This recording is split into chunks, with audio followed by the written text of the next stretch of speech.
Hi, இன்னைக்கு ஒரு சூப்பரான வீடியோ. ரேஷனில் வாங்கின பச்சரிசி புழுங்கரிசி வச்சு எப்படி சாஃப்ட் அண்ட் ப்ளஃபியான இட்லி செய்கிறதுங்கிறதுக்கான டிப்ஸ் அண்ட் ட்ரிக்ஸ் எல்லாமே நான் இதில் கொடுத்துருக்காங்க. இதுக்கு ஒரே கப்பில் தான் எல்லா மெஷர்மெண்ட்ஸும் எடுக்கணும். நான் இந்த கப்பில் தான் எடுத்திருக்கேன். இதில் 4 கப் புழுங்கலரிசி எடுத்திருக்கேன். இதே கப்பில் 2 கப் அளவுக்கு பச்சரிசி எடுத்திருக்கேன். 1 டேபிள் ஸ்பூன் வெந்தயம் போட்டு இதை நான் ஊற வைக்க போகிறேன். அதே கப்பில் ஒரு கோபுரம் சைஸில் உளுந்து எடுத்துக்கோங்க. உளுந்து மட்டும்தான் கோபுரம் சைஸில் எடுக்கணும். அரிசியெல்லாம் தட்டுற அளவுக்கு தான் எடுக்கணுங்க. இதை அரிசியை இந்த அளவுக்கு நல்லா பிசைஞ்சு அந்த ஸ்மெல் போகிற வரைக்கும் ஒரு 8 டைம் ஒரு 9 டைம் நல்லா வாஷ் பண்ணிக்கோங்க. நல்லா வாஷ் பண்ணதுக்கப்புறம் தண்ணி இவ்வளோ கிளியராக இருக்கும். இப்போவே ஊற வச்சுக்கோங்க. உளுந்தையும் வாஷ் பண்ணிவிட்டு ஊற வச்சுருங்க.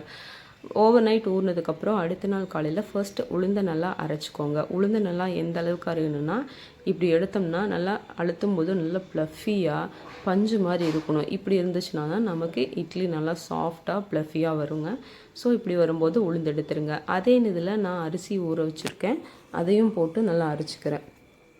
அரிசி எந்த கன்சிஸ்டன்சி வரணும்னு பார்த்திங்கன்னா, நம்ம வெள்ளை ரவை வாங்குவோம்ல, அதை தொடும்போது ஒரு மாதிரி குட்டி குட்டியாக உதிரித்தன்மை இருக்கும்ல, அந்த மாதிரி இந்த மாதிரி உதிரியாக இருக்கணும். ரொம்பவும் பெருசாகவும் இருக்கக்கூடாது. இதை விட போச்சுனாலும் நல்லா கூழ் மாதிரி ஆயிரும். இட்லி நல்லா சாஃப்டாகவும் வராது. இந்த அளவில் எடுத்துக்கோங்க. எடுத்துகிட்டு ரெண்டையும் நான் ஒன்றா போட்டு மிக்ஸ் பண்ணிவிட்டு தேவையான அளவு உப்பு சேர்த்து வச்சுக்கிட்டேன். இது எனக்கு ஒரு 1 வீக்குக்கு வரும். ஸோ நான் 2 இதில் சேவ் பண்ணி வச்சுருக்கேன். அடுத்த நாள் காலையில் இது எப்படி இட்லி ஊற்றிருக்கேன், எவ்வளோ சாஃப்டாக வந்திருக்குங்கிறத முதற்கொண்டு நான் இந்த வீடியோவில் அப்லோட் பண்ணியிருக்கேன்.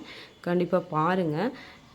இப்போது இந்த ஊற வச்சதை அடுத்த நாள் மார்னிங் எடுத்து இந்த மாதிரி இட்லி ஊற்றி வச்சுக்கிட்டேன். இட்லி ரொம்பவே சாஃப்டாக எவ்வளோ கிளியராக நீட்டாக வந்திருக்கு. கொஞ்சம் கூட ஸ்மெல்லே இல்லைங்க. கண்டிப்பாக ட்ரை பண்ணுங்கள். இதெல்லாம் ரொம்பவே யூஸ்ஃபுல்லாக இருக்கும். நிறைய பேர் ரேஷன் அரிசி வச்சு எனக்கு செய்ய தெரியல, ஸ்மெல் அடிக்குதுன்னு சொல்லுவீங்க.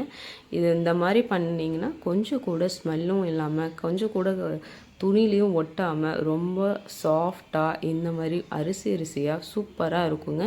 கண்டிப்பாக ட்ரை பண்ணுங்கள். பிடிச்சவங்க தான் லைக் பண்ணுங்கள். உங்கள் ஃப்ரெண்ட்ஸ் யாராவதுக்கு இது தேவைப்பட்டால் கண்டிப்பாக ஷேர் பண்ணிவிடுங்க. தேங்க்யூ.